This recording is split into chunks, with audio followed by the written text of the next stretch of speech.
Welcome to New Filmmakers Los Angeles in partnership with Movie Maker magazine. I'm Carolyn McDonald and I'm here with Daniel Larios to talk about his film Pinata Prayers. Let's take a look at a clip. Centro America is a land of rainstorms, yet every time I've gone back, I still see a stain on the concrete where her blood used to be. I didn't question why God would let her die and let me live. God's plan meant that even if I was killed, God would resurrect me. I was immortal so long as I believed.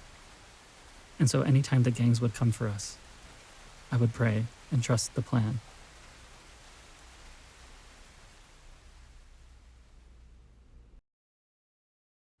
Daniel, welcome. I'm really excited to talk to you about this film. There was so much I did not know. Tell me about the moment you decided to make a film about your life from this perspective of talking about piñatas. Yeah, so the idea came because very innocently, for my 27th birthday, I tried to make a piñata in the shape of myself.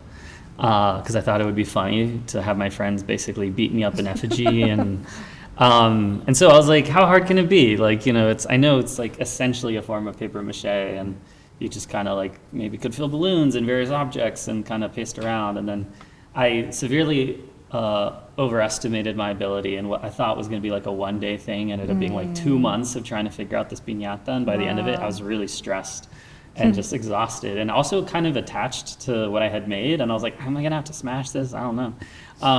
And so I was like, why? It sort of brought up into my head the thought, why does my community choose to celebrate another year of survival by, you know, beating up an inanimate object? And so I started researching, and I fell down this rabbit hole that took me in a lot of unexpected directions about its intersections with colonialism and de-indigenization, and the way those things felt parallel to my own life of growing up in like a highly, faithful Christian household, and then choosing to leave the faith I was raised in and experiencing a loss of faith when I was about 20 years old. And I think you have a film when you're researching and finding all these unexpected directions, because great cinema basically is like a series of unexpected directions you're putting an audience through. So I think when I came out of that experience of just researching all this, I was like, I should make something. Yeah, no, and there were so many just amazing things in it, the way you wove your story into the history. I mean, even the things about, the 7 stars, the 7 deadly sins, and on the piñata itself, and then your journey through religion. I just thought it was just so well done. And there's so many subjects in here, like I said, religion, family, history, art, culture. What were the specific themes that you set out to explore by interweaving all these things? Yeah, I mean, I think there's a couple things that I felt were really like my guiding points. One was this idea that when you're from a place that has been colonized heavily, and a lot of your connection to the past has been erased, as it has been for a lot of Latina people of mixed indigenous and white backgrounds, by design, a lot of us have lost our connection to our indigeneity. It's only something that we experience on a racial basis, but nothing we experience on a nationality or cultural basis, except for in little hints of what has survived in the larger culture. And so when you come to something like a piñata, which has essentially been a quasi-appropriated thing that was then turned into this Catholic de-indigenization ritual that was then imposed on people, then secularized over time, I really enjoy piñatas. And so for me, it was a question of weighing the way I chose to leave faith and the way I chose to embrace piñata still as part of my life, as a way of like expressing how, as a person, it's up to you to choose what parts of what you're raised in you reject, what you embrace, and what you reinvent for yourself. A lot of Yesenia's work is, the piñatera in the film, a lot of her work is about exploring what the potential of a piñata is beyond the traditional. And I think that is, exciting, and in many ways what we do with ourselves every day with the things that we've carried with us, you know, into our adulthood. Like ultimately, what do we choose? Who do we choose to be, and how do we choose to use these things? The other part of it is because I lost my faith when I was 20, and after a period where I was living basically in a conflict zone. El Salvador was going through a pretty heavy gang war. And at the time when I lived there, it was like the most dangerous place on earth outside a war zone. You see a lot of death, and mortality is like a very palpable thing. You know, it's not like an abstract concept. You see dead people a lot on the street, unfortunately. And so to me, realizing that the thing that I thought had protected me that whole time, I didn't believe in anymore. And then having to return back to it on trips back to see family was sort of uncanny and strange. And basically coming to terms with the fact that one day I will die and there is no afterlife to me anymore because I don't believe in it. And so what is the value of this life? And I think the piñata is a great metaphor for that because it's an art form that essentially gets its meaning from being destroyed. And so the film sort of creates a parallel between human life and the life of a piñata, and, you know, as a sort of extended metaphor of like, what does it mean to be created temporarily and know that this is all going to end at some point, and how do you see purpose in that? There's so much going on there. I really, as I said, I was so enriched by it, you know, just your journey and everything you've said about faith and culture, indigenous culture, and the contrast I thought was so beautiful that you drew the parallels. Talk about your production process in terms of, you know, like you said, you down the rabbit hole of research, and talk about scripting and shooting and travels because you were back and forth. Talk about that journey. Yeah, I mean, with nonfiction, since this is a documentary, like, this is a pretty written one. There's like a extensive VO that I wrote myself, and I have a strong writing background. I've made fiction films before and still do, and it was actually the only part of filmmaking I studied. I didn't study anything else. I only studied writing. I didn't know I wanted to direct until way later.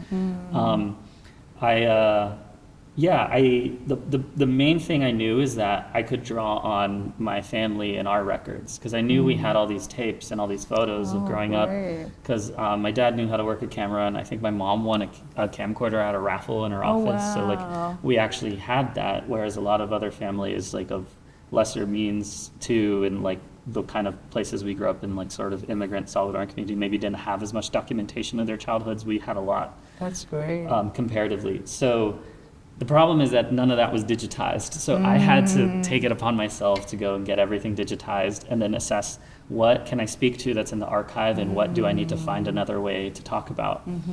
And during my trips to El Salvador with my family, I've always like brought my camera with me and been filming. So I had lots of clips of that.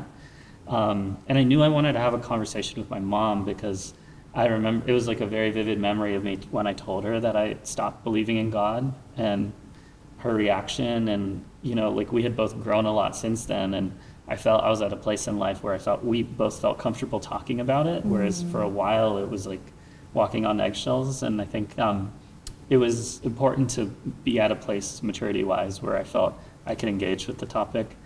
And then I knew there was things that I wanted to express in a way that felt it had a second layer of abstraction, that allowed me to express, I guess, the feeling of what I was going through, because it's one thing to have the VO tell you, and it's another thing to see it in a way that is vulnerable and earnest, and letting you in on something more psychological.